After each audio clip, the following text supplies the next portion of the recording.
আমরা হোটেলে ফিরে গিয়ে রাতের খাবার খেয়ে রাত ৯টার দিকে আবার এই গির্জার উদ্দেশ্যে রওনা হলাম। দেখুন কি সুন্দর ফুল দিয়ে সাজানো এই পথটি। এই পথটির দুপাশেই আছে ফুলের দিয়ে সাজানো। আমরা সকালবেলা এই পথ দিয়ে যাইনি, ফ্রন্ট ডোর দিয়ে গিয়েছিলাম। আর এই রাস্তাটি আমাদের হোটেলের কাছাকাছি অবস্থিত, তাই আমরা আবার এই রাস্তা ধরে গির্জার ভেতরে প্রবেশ করেছি। দেখুন রাতেও কত সুন্দর দেখা যাচ্ছে এই গির্জাটি। রাতের এই স্নিগ্ধ পরিবেশটি, চারিদিকের প্রাকৃতিক সৌন্দর্যতা আমাদের মুগ্ধ করেছিল।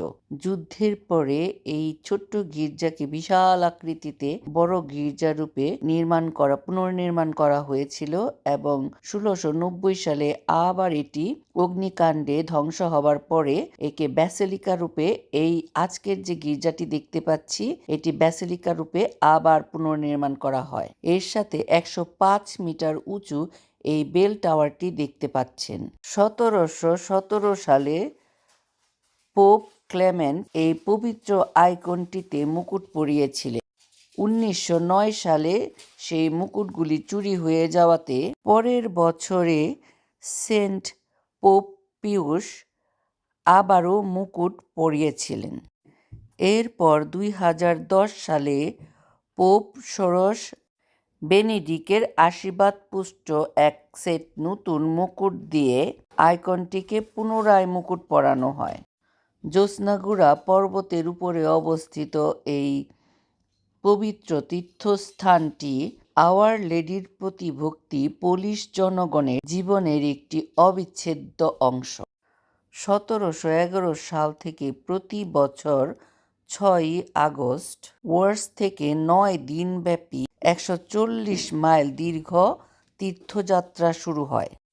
বয়স্ক তীর্থযাত্রীরা স্মরণ করেন যে নাৎসি দখলদারিত্বের সময় তারা অত্যন্ত ব্যক্তিগত ঝুঁকি নিয়ে অন্ধকার গ্রাম অঞ্চলের ভেতর দিয়ে চুপি চুপি হেঁটে যেতে। দ্বিতীয় বিশ্বযুদ্ধের সময় পোপ দ্বিতীয় জন পল তীর্থযাত্রী হয়ে এখানে গোপনে এসেছিলেন। পোল্যান্ডের ক্যাথলিক চার্চে আওয়ার লেডির পর্বদিন হল 26শে আগস্ট।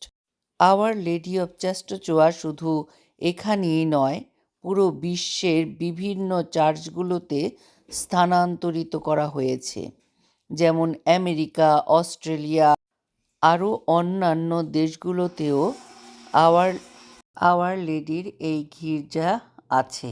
এটি হচ্ছে সেই গির্জার কাছেই একটি ফুলের বাগান বা এখানে ফুল চাষ করা হয় ও গ্রোসারি শপের মতো আছে। আমরা সারাদিন এই দিকটাতে ঘুরে বেরিয়েছি।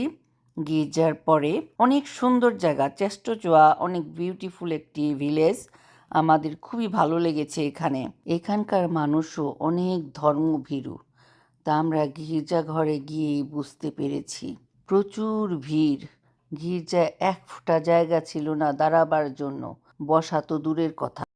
তারপরও আমরা পুরো মিশা অনুষ্ঠান যোগদান করেছি, কমিউনিয়ন নিয়েছি এবং তারপর পুরো গির্জাটা আবারও এই রাতের বেলা ঘুরে দেখেছি। গির্জাটি আমাদের হোটেলের কাছে ছিল বলে অনেকক্ষণ এখানে থাকতে পেরেছি।